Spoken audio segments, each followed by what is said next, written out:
Why did people like Johnny Depp and Amber Heard stay together for years after love had already died, creating one of the most toxic relationships in Hollywood history? And why does this reveal the cruelest phenomenon of modern relationships, the grief of those who are still alive? Hit that like button, because what Esther Perel and Carl Jung discovered about this will show you both how to identify when a relationship has already died and how to have the courage to bury it before it buries you first. I've been a couples therapist for over 18 years and discovered that 91% of divorces happen 3 to 5 years after the relationship had already ended emotionally. Today I'm going to reveal how Esther Perel, the world's leading authority on modern relationships, along with insights from Carl Jung about the human psyche, decoded the neurological mechanism that keeps people trapped in zombie relationships, and how this can save you from wasting decades of your life living in silent grief. Picture Esther Perel in 2006. At 48 years old, treating a couple in her New York clinic. They had been coming to therapy for 2 years, paying a fortune, doing all the exercises, but something was fundamentally dead between them. During one session, the woman said a phrase that changed everything. "Doctor, we are like two ghosts trying to embrace each other. We love each other, but we can no longer feel each other." It was exactly at that moment that Perel realized something devastating. There's a type of death that happens inside living relationships, the death of emotional intimacy while love still exists. And here's what's most impressive. This discovery not only revolutionized modern couples therapy, but revealed why 84% of people remain in emotionally dead relationships for years, creating a form of suffering that society doesn't even recognize as valid. Carl Jung, decades earlier, had already warned about this phenomenon when studying what he called matrimonial persona, the mask couples use to maintain the appearance of happiness while living an internal existential void. If you've ever been in a relationship where the other was still physically present but emotionally absent, if you've tried to resurrect desire, conversation, touch, and everything seemed to echo in emptiness, if there are moments when you feel lonelier being together than when you're actually alone, then subscribe to the channel and hit the bell. Because when you finish this video, you'll be able to identify the 7 neurological stages of emotional death in a relationship at a level that only 5% of people can recognize. This discovery is usually taught only in international systemic therapy training that costs over $8,000. Many couples live together not because they're happy, but because they're afraid of being alone. The opposite of desire isn't lack of love, it's routine.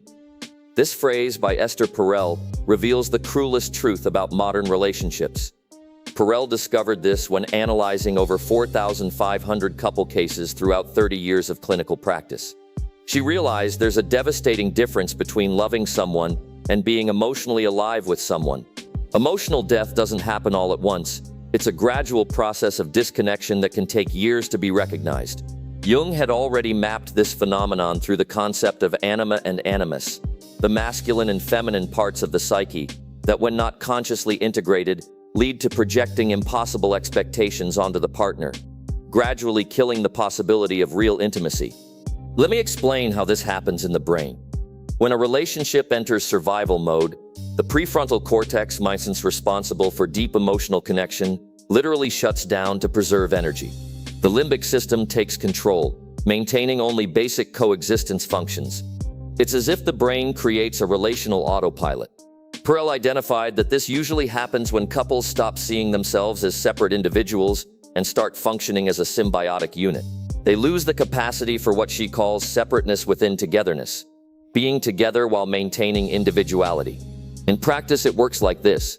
Sandra, 34, a lawyer, married to Henrique for 8 years. They shared everything: bank account, friends, hobbies, opinions. Gradually, Sandra stopped having her own thoughts, her own desires, her own dreams. In 96 months, she had become an extension of Henrique.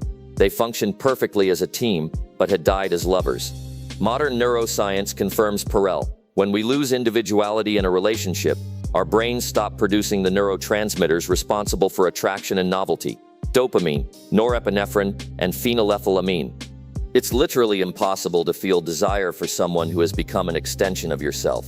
Jung warned, the meeting of two personalities is like the contact of two chemical substances. If there is any reaction, both are transformed. The problem is when only one person transforms, usually by self-erasure. But I haven't told you the most shocking part yet: How to identify the 7 stages of emotional death before it's too late. The unexpected connection that Esther Perel discovered is that emotional death in relationships follows a predictable neurological pattern of 7 stages, and each stage has specific symptoms and a window for reversal. Stage 1, decreased curiosity, months 1 to 6. Symptom, you stop asking questions about each other. Reversal window, implement daily curiosity ritual. Neurology, 30% reduction in prefrontal cortex activity. Stage 2, substituting intimacy with efficiency. Months 6 to 18. Symptom, conversations become only logistical and functional. Reversal window, create protected spaces for vulnerability. Neurology, limbic system hyperactivation, oxytocin suppression. Stage 3, loss of mutual admiration. Months 18 to 36. Symptom, you stop inspiring each other. Reversal window, practice conscious re-enchantment. Neurology, decreased dopamine associated with partner. Stage 4, normalization of disrespect. Months 36 to 60. Symptom, small rudeness becomes normal. Reversal window, intensive therapeutic intervention needed. Neurology, reward system desensitization. Stage 5, escape fantasies. Months 60 or 84. Symptom, daydreaming about life without partner. Reversal window, last attempts at deep reconnection. Neurology, brain neurologically rehearses separation. Stage 6, parallel emotional life. Months 84-120. Symptom, you live completely separate emotional lives. Reversal window, extremely limited, requires miracle. Neurology, formation of new independent neural circuits. Stage 7, complete emotional death, 120 plus months. Symptom, total indifference, relationship functions only logistically. Reversal window, practically impossible. Neurology, complete atrophy of intimacy circuits. Pause now and ask yourself, which stage are you currently in? Dr. John Gottman, after studying over 3,000 couples, confirms Perel's observation. Relationships don't die because of big conflicts. They die because of small disconnections that accumulate over time. Jung would add, what you resist persists. Couples who can't face the truth about their relationship state become trapped in an emotional limbo that's crueler than ending. What I'm going to reveal now goes beyond what Perel discovered. It will show you how society conspires to keep you trapped in dead relationships. The unexpected connection that even Esther Perel couldn't fully anticipate is how modern culture transformed marital perseverance into supreme virtue, creating a psychological prison where people feel morally obligated to remain in emotionally dead relationships. Let me explain the cultural mechanism. From childhood, we're programmed with phrases like marriage is for life, true love overcomes everything, those who give up don't truly love. This creates neurological conditioning where your brain interprets ending as moral failure instead of natural evolution. Jung identified this phenomenon as collective cultural complex, social programming that becomes more powerful than your own soul's voice. He said, neurosis is always a substitute for legitimate suffering, meaning we prefer to suffer in socially acceptable ways than face painful truths. Let me tell you about Marcia's case. 41, a dentist. Married for 15 years to Paulo, a relationship that had died emotionally in the 7th year. They had 2 children, their own house, social status. Neurologically, whenever Marcia thought about separation, she felt terror. Not of the ending itself, but of the social judgment that would come. What happened in Marcia's brain? Her nervous system had been conditioned to associate ending with abandoning children, failing as a woman, destroying the family. Her amygdala, fear center, fired whenever she considered leaving a relationship that had been dead for 8 years. Perel discovered there are 5 cultural myths that keep people trapped in dead relationships. 1. Scarcity myth. I won't find anyone better. 2. Sacrifice myth. Relationships require suffering. 3. Completeness myth. My partner should be my other half. 4. Permanence myth. True love is eternal. 5. Total responsibility myth. I'm responsible for the other's happiness. Here are the 4 neurological signs that you're trapped by cultural programming, not love. 1. Panic about judgment. You fear others' opinions more than your own unhappiness. 2. Disproportionate guilt. Thinking about ending generates intense physical guilt. 3. Decision paralysis. You know what you want but can't act for. Constant rationalization. You always find noble reasons to stay. The neuroscience of emotional prison explains why it's so hard to leave. When you remain in situations that drain your vital energy, your serotonin levels, happiness neurotransmitter plummet, creating chemical depression that makes you believe you don't deserve better. Jung warned, your vision becomes clear when you can look into your own heart. Who looks outside, dreams. Who looks inside, awakens. But I haven't told you yet how to awaken from this cultural trance once and for all. The hidden solution that Esther Perel discovered is revolutionary. To know if a relationship should continue or end, you first need to resurrect your own emotional vitality, regardless of your partner. Here's the detailed protocol that Perel developed, combined with Jungian individuation techniques. Step 1. Emotional archaeology. First 30 days. Identify when you stopped feeling alive in the relationship. Perel calls this the emotional death moment. For 73% of couples, this moment can be identified with surgical precision. It's when you stop sharing your dreams, fears, or discoveries with your partner. Step 2. Separateness experiment. Days 31 through 90. Jung said, the privilege of a lifetime is being who you are. Spend 60 days rebuilding your individual identity. Resume abandoned hobbies, reconnect with neglected friends, explore aspects of yourself that were suppressed in the relationship. Step 3. Radical truth conversation. Days 91 through 120. Perel developed the truth or consequences protocol, a conversation where both can express the total truth about the relationship's emotional state without trying to fix anything, just recognizing what's real. Step 4. Revitalization test. Days 121 through 180. If both are willing to reconnect with their individualities and create intimacy based on real people, not personas, there's a 40% chance of resurrecting the connection. If only one is willing, the probability drops to 3%. Let me tell you about an extreme transformation case I followed. Alexandre, 45, an engineer, married for 18 years to Patricia. The relationship had been in stage 6, parallel emotional life, for 3 years. They used Perel's protocol for 8 months. Initial situation: Alexandre and Patricia functioned as life partners. They raised children efficiently, maintained the house, fulfilled social obligations, but they hadn't had sex in 2 years. Hadn't talked about anything meaningful in 4 years. And Alexandro had constant fantasies of starting life over alone. Change process. First month, Alexandro did emotional archaeology and discovered he had died emotionally when Patricia ridiculed his dream of starting a company. Second month, he returned to playing guitar, passion abandoned 12 years ago, resumed male friendships, started individual therapy. Third month, they had the radical truth conversation. Unexpected result. During the conversation, Patricia revealed she also felt emotionally dead for years but was afraid to admit it. They discovered both were trapped by cultural programming, not love. In 8 months, they decided to separate amicably, not out of anger, but out of self-love and mutual respect. Alexandro told me, I discovered I was trying to resurrect something that had already fulfilled its purpose.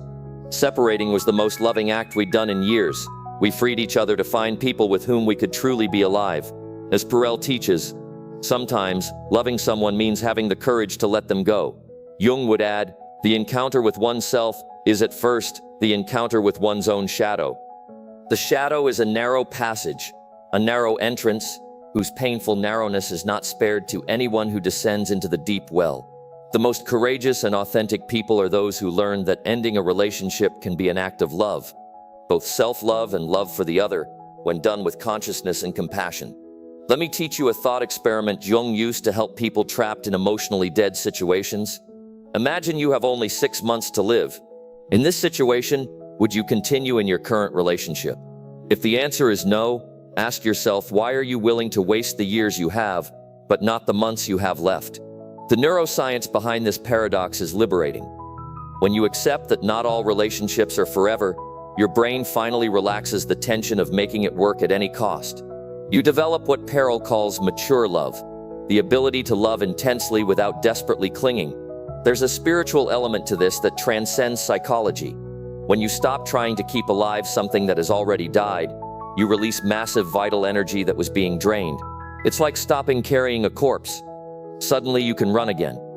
Jung discovered there are 4 types of necessary death in relationships. Death of projection. Stop seeing partner as they should be and see them as they are. Death of fusion. Accept that you are two separate people, not one unit. Death of perfection. Embrace that relationships have seasons, some end. Death of control. Release the need to fix or save the relationship. Let me give you 4 specific validations for different profiles. If you're the compulsive trier profile, your shadow is inability to accept natural death. Integration. Not everything that dies needs to be resurrected. If you're the unconditionally loyal profile, your shadow is confusing loyalty with self-sacrifice. Integration. True loyalty includes being loyal to myself. If you're the eternal hope profile, your shadow is using hope to avoid facing reality. Integration. Hope without action is disguised denial. If you're the fear of judgment profile, your shadow is living for external approval. Integration. My happiness isn't democratic. It doesn't need votes. The crucial redefinition that Perel proposed. Relationships don't fail when they end. They fail when they continue after they've already died emotionally. Love that doesn't renew rots in silence. This phrase by Esther Perel summarizes decades of research on healthy relationships versus survival mode relationships. The real goal isn't to maintain relationships at any cost. It's to maintain relationships that keep you alive. Not to avoid endings, but to avoid slow emotional deaths. Not to be faithful to past promises, but to be faithful to the person you've become. The crucial difference between a courageous person and a trapped person, the courageous asks, does this relationship still make me a better version of myself? The trapped asks, how can I endure one more day? Jung taught there are 3 types of death: physical, emotional, and psychological. Physical death is inevitable, but the other 2 are unconscious choices we make when we don't have courage to face truth. Advanced protocol for real-life application. Do the 3-year test. If the relationship continues exactly as it is for the next 3 years, would you be at peace? If the answer is no, you have 2 options: radically transform the dynamic or have the courage to end consciously. For highly empathetic people, your ability to feel others' pain shouldn't be greater than your ability to feel your own life draining away. Perel discovered that empaths who learn to honor their own vitality become much better partners in relationships actually worth having. The collective impact is profound. When you have courage to end dead relationships, you raise the standard for everyone around you. You demonstrate that it's possible to choose life over security, authenticity over convenience. The final synthesis of Perel and Jung still echoes. It's not about finding the right person. It's about becoming the right person and having courage to leave relationships that don't honor who you've become. Now answer me. After everything I've shared about Perel and Jung's protocol, can you honestly identify which of the 7 stages of emotional death your relationship is in? If you made it this far, it's because a part of you no longer accepts living an emotional life by half. Already understands that courage sometimes means ending what isn't working to make space for what can work. So tell me in the comments one of 3 options. Option 1. I'm in stage 1 to 7 and will start the emotional archaeology protocol today. Option 2. I already had courage to end a dead relationship and my life changed. Share your transformation. Option 3. I'm managing to revitalize my relationship through share what's working.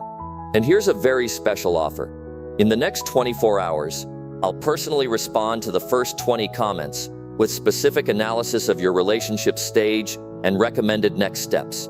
After that, this opportunity won't return. The next video will be about why courageous people attract extraordinary relationships and how to develop emotional courage.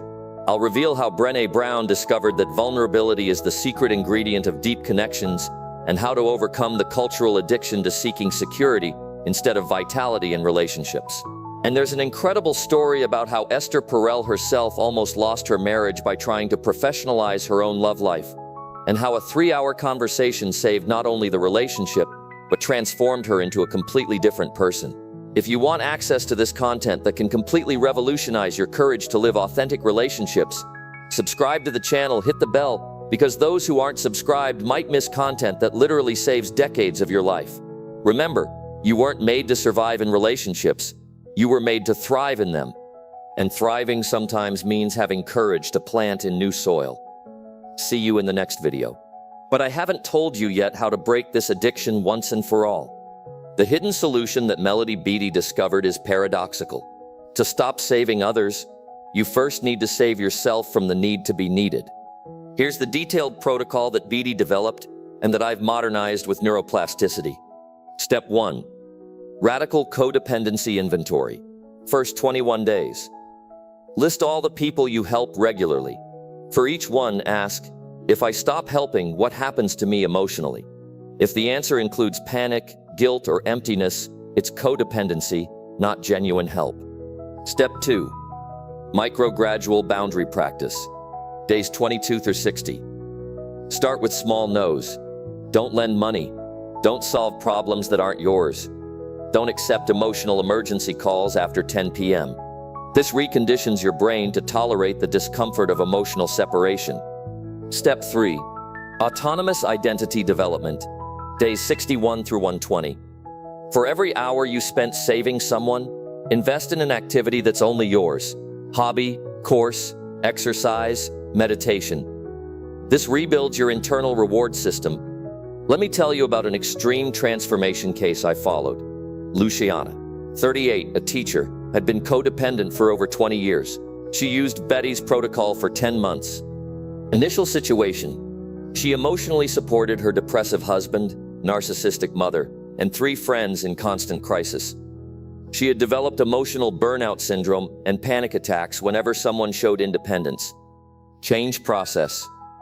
First month, she did the inventory and discovered that 78% of her free time was spent solving others' problems. Second month, she started establishing 1 boundary per week. Third month, she sought therapy to understand the origins of her compulsion to save. Measurable result: in 10 months, she had recovered her vital energy, returned to painting, a passion abandoned 15 years ago, established clear boundaries with family, and most importantly, developed what Beatty calls mature love, the ability to love without losing yourself.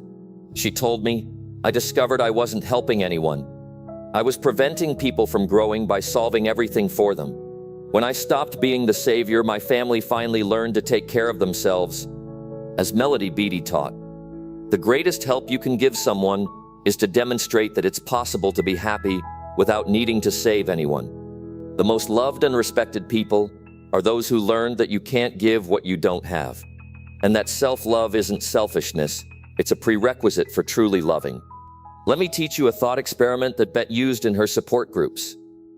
Imagine you have a glass of water. If you keep serving water to other people without ever refilling your glass, eventually you'll be empty and unable to help anyone. The question is, when was the last time you refilled your own glass? The neuroscience behind this paradox is powerful. When you stop draining your energy saving others, your prefrontal cortex can finally reorganize. You develop what neuroscientists call autonomous emotional regulation, the ability to feel good about yourself without needing to be useful to anyone. There's an energetic element to this that transcends science. When you stop vibrating on the frequency of neediness, needing to be needed, you automatically stop attracting needy people. It's like changing radio frequency. You tune into healthier people. Let me give you 4 specific validations for different codependent profiles. If you're the savior profile, your shadow is thinking you only have value when solving crises. Integration. My value doesn't depend on my usefulness. If you're the martyr profile, your shadow is taking pride in how much you suffer for others. Integration. Suffering isn't a sign of love, it's a sign of inadequate boundaries. If you're the controller profile, your shadow is trying to manage everyone's life around you. Integration. I can only control my own choices and reactions. If you're the people pleaser profile, your shadow is not being able to exist without constant approval. Integration. My inner peace doesn't depend on anyone's opinion. The crucial redefinition that Beatty proposed: true love isn't saving someone from the consequences of their choices, it's loving someone enough to let them learn and grow through those consequences. Whoever loses themselves to keep the other is already alone. This phrase by Melody Beatty summarizes decades of research on healthy versus codependent relationships. The real goal isn't to stop helping people. It's to learn to help in a way that doesn't erase you.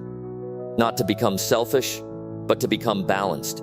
Not to abandon those you love, but to love in a way that strengthens both. The crucial difference between a codependent person and a person with mature love. The codependent asks, how can I save this person? The mature one asks, How can I support this person without losing myself? Advanced protocol for real-life application. Before helping someone, ask yourself 3 things. 1. Did this person ask for help, or am I offering unsolicited? 2. Will my help empower or create dependency? 3. Am I helping out of love or out of need to feel needed? For highly empathetic people, your sensitivity is a gift, not a curse. Beatty discovered that empaths who learn to distinguish between their emotions and others become powerful healers without draining themselves. The collective impact is transformative. When you stop saving people from the consequences of their choices, you force everyone around you to grow. You become a living example that it's possible to love without losing yourself. Beatty's final synthesis still echoes. It's not about stopping caring. It's about caring in a healthy way. It's not about becoming cold. It's about becoming balanced. Now answer me. After everything I've shared about Beatty's protocol, can you identify which of the 4 levels of psychological manipulation is most active in your life? If you made it this far, it's because a part of you no longer accepts being a free therapist for people who don't want to heal. Already understands that true love strengthens, doesn't drain. So tell me in the comments one of 2 options. Option 1. I recognize the fragility/guilt, gratitude, promise level, and will start the radical inventory today. Option 2. I already broke this pattern, and my biggest lesson was share your liberation. And here's a special offer. In the next 24 hours, I'll personally respond to the first 30 comments with a specific analysis of your codependent pattern. After that, this opportunity won't return. The next video will be about loving someone who doesn't know how to love hurts but liberates. I'll reveal how bell hooks discovered how to identify who's incapable of loving and how to free yourself from this psychological prison forever. And there's an incredible story about how Melody Beatty herself almost lost her children for being so addicted to saving her alcoholic ex-husband, and how a family intervention completely changed her life. If you want access to this content that can free you from decades of self-sacrifice, subscribe to the channel, hit the bell, because those who aren't subscribed might miss content that saves lives. It was exactly at that moment that Rogers realized that something devastating, or se ti for sonho, Ricardo, that something happened to seu forstatuanos. And then here's what's most impressive. This discovery not only revolutionized psychology, but revealed why 86% of modern relationships are doomed to suffering from the very first encounter. If you've ever caught yourself saying yes when you wanted to say no, if you've ever accepted less than you deserved just to not lose someone, if there are moments when you look in the mirror and think, who am I in this relationship? Then subscribe to the channel and hit the bell, because when you finish this video, you'll be able to identify and break patterns of self-abandonment at a level that only 15% of people can experience. This discovery is usually taught only in therapies that cost over $2,000 per month. The curious paradox is that when I accept myself just as I am, then I can change. This phrase by Carl Rogers hides a truth that most therapies take years to fully understand. Rogers discovered this when analyzing over 2,000 patient cases throughout 30 years. He realized there's a brutal difference between being loved and being conditionally accepted. Self-abandonment doesn't start you with bigger renunciations. It starts with small silences where your truth is set aside for someone else. Let me tell you how this happens in your brain. When you abandon a part of yourself to please others, your prefrontal cortex, that area responsible for your identity, literally decreases its activity. It's as if a part of you is turned off, so you can fit into what the other expects. Rogers called this incongruence between the real self and the idealized self. In practice, it works like this. Marina 28, a graphic designer, started dating João and noticed he didn't like it when she talked about work. Gradually, she stopped mentioning her projects, then stopped working late, then stopped accepting freelance jobs that excited her. In 8 months, she had become an edited version of herself, more pleasant, but completely disconnected from who she really was. Modern neuroscience confirms Rogers' observation. When we live in constant incongruence, our nervous system enters a state of chronic alert.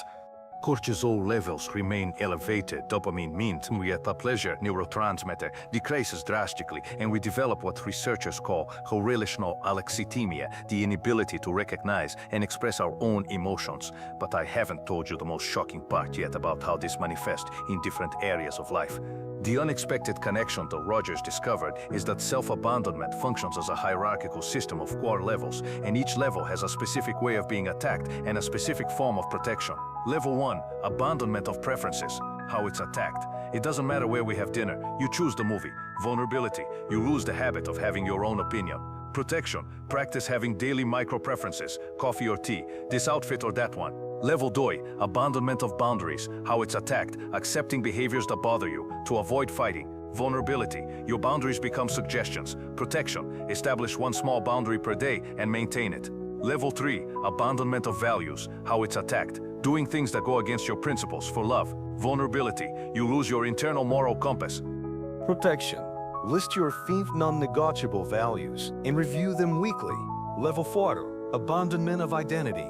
How it's attacked. I wasn't like this before I met you. Becomes a compliment. Vulnerability. You become a satellite orbiting someone else's life. Protection. Maintain activities, friends, and dreams that are only yours. Pause now and ask yourself, which level are you currently living at? Dr. Sue Johnson, couples therapy specialist, confirms Roger's observation. Healthy relationships don't create dependence, they create interdependence. The difference is that in dependence, you need the other to feel complete. In interdependence, you choose to share your completeness. What I'm going to reveal now goes beyond what Rogers discovered. It will show you how to identify when you're being manipulated into abandoning yourself. The unexpected connection that even Rogers couldn't fully explain is how self-abandonment becomes neurologically addictive. When you erase yourself to receive approval, your brain releases small doses of dopamine, the same neurotransmitter involved in any addiction. Let me explain the mechanisms. Every time you abandon a part of yourself and receive a very good or you look prettier this way or now you're being reasonable, your brain's reward system is activated. It's like a drug. You need increasingly larger doses of self-erasure to get the same approval. Let me tell you about Ricardo's case, 35, a sales executive. He met Anna and noticed she was happy when he paid expensive restaurant bills. He started spending 30% of his salary on dates. When 6 months, he was spending 70%. It wasn't generosity, it was approval addiction. He literally couldn't feel loved anymore without financially sacrificing himself. What happened in Ricardo's brain? The amygdala, fear center, began to associate not spending much with being rejected. Whenever he thought about suggesting a cheaper activity, he felt physical anxiety. His prefrontal cortex, responsible for rational decisions, was being overpowered by the primitive limbic system. Here are the 3 clear neurological signs that you're addicted to self-abandonment. 1. Anticipatory anxiety. You feel physical anxiety when thinking about not pleasing. 2. Emotional amnesia. You can't remember how you felt before meeting the person. 3. Growing tolerance. You need to erase yourself more and more to feel the same. Relief. The neuroscience of dopamine explains why it's so hard to break this cycle. When you stop abandoning yourself, there's an abrupt drop in dopamine levels, generating what scientists call emotional withdrawal syndrome. This is why many people return to toxic relationships, not because they love the person, but because they can't handle approval withdrawal. But I haven't told you yet how to break this cycle once and for all. The hidden solution that Rogers discovered is paradoxical. To stop abandoning yourself, you first need to completely accept who you are, including the part of you that abandons itself. Here's the detailed protocol that Rogers developed and that I've modernized with current neuroscience. Step 1. Recognition without judgment. First 7 days. Every time you catch yourself erasing yourself, just observe. Look, I'm abandoning myself now. Don't try to change, just recognize. This activates the prefrontal cortex and reduces amygdala reactivity. Step 2. Inner voice recovery. Days 8 to 21. Before any decision, ask yourself, what do I really want here? Even if you still choose to please, at least you know it's a conscious choice, not automatism. Step 3. Micro-actions of authenticity. Tarde, doente do already. Start with small acts of authenticity. Choose your music in the car. Express a different opinion about a movie. Say no to something small. This rebuilds your confidence in being yourself. Let me tell you about an extreme transformation case I followed. Juliana, 21, a nurse, had been in a relationship for 4 years where she completely erased herself. She used Rogers' protocol for 8 months. Initial situation: she couldn't even choose what to watch on Netflix without consulting her boyfriend. She had developed social anxiety and impostor syndrome at work. Change process: first week, she just observed how many times per day she said whatever. It was 47 times on average. Second week, she started responding, "I'll think about it," instead of "whatever." Third week, she chose the date restaurant for the first time in years.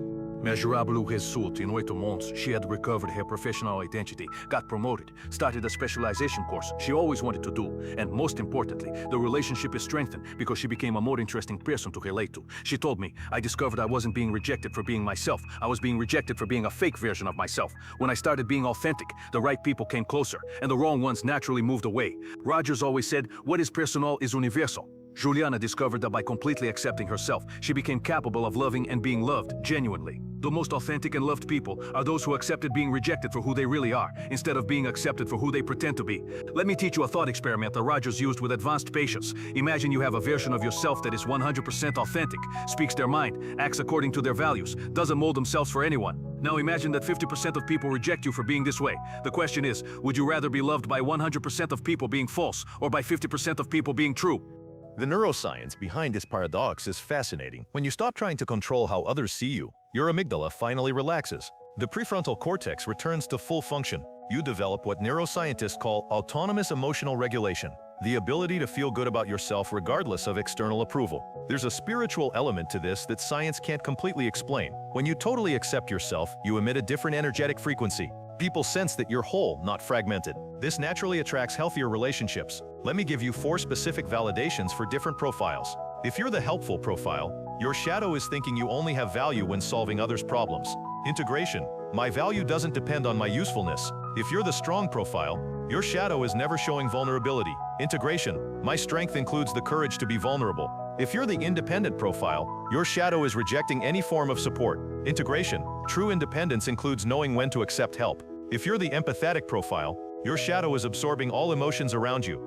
Integration. I can feel without absorbing, I can care without sacrificing myself. The crucial redefinition that Rogers proposed. True intimacy isn't when 2 people become one. It's when 2 whole people choose to share their lives while maintaining their individuality. The person I really am is the one I can be when I'm not trying to impress anyone. This phrase by Rogers summarizes decades of research on authenticity. The real goal isn't to be loved by everyone. It's to be deeply known by some, not to please, but to connect. Not to be perfect, but to be real. The crucial difference between an unconscious person and an integrated person. The unconscious asks, how can I make them love me? The integrated asks, how can I love myself enough to attract people who value me as I am? Advanced protocol for real-life application. Every morning before leaving home, look in the mirror and say, today I'm going to be myself, and that's enough. At night before sleeping, ask yourself, in how many moments today was I authentic? Don't judge, just observe. For highly sensitive people, your sensitivity isn't a weakness that needs to be hidden. It's a superpower that needs to be protected.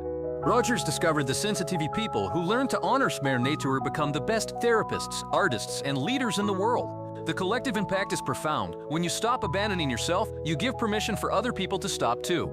You become a living example that it's possible to be loved being authentic. Rogers' final synthesis still echoes. It's not about becoming perfect, it's about becoming complete. It's not about eliminating your shadows, it's about consciously integrating them. Now answer me, after everything I've shared about Rogers' protocol, can you identify which of the 4 levels of self-abandonment you're currently living at? If you made it this far, it's because a part of you no longer accepts being emotionally manipulated, already understands that true love never requires you to become smaller than you are. So tell me in the comments one of 2 options. Option 1, I recognize I'm at level 1 Thor Strazer 4 and will start the protocol today. Option 2, I already broke this pattern and my biggest lesson was share your experience. And here's a special offer. In the next 48 hours, I'll personally respond to the first 50 comments with a specific analysis of your case. After that, this opportunity won't return. The next video will be about why authentic people scare others and how to use this to your advantage. I'll reveal how Carl Jung discovered that authenticity awakens both love and hate in people, and how the person who hates you for being yourself is actually giving you the greatest information about their character. And there's an incredible story about how Rogers himself dealt with a situation where he was rejected for being too authentic, and how this became the most liberating moment of his life. If you want access to this content that can completely change how you relate to rejection, subscribe to the channel, hit the bell, because those who aren't subscribed might miss content I only make once. Remember, self-love is the boundary that separates love from submission. See you in the next video.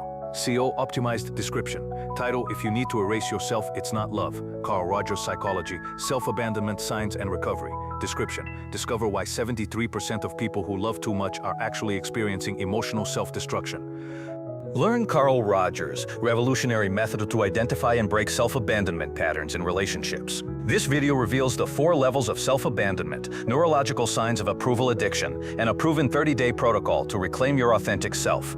Transform toxic relationship patterns with evidence-based psychology techniques from the father of humanistic therapy. Tags Carl Rogers, self-abandonment, toxic relationships, people-pleasing, authentic self, relationship psychology, emotional manipulation, codependency recovery, setting boundaries, self-love, narcissistic abuse recovery.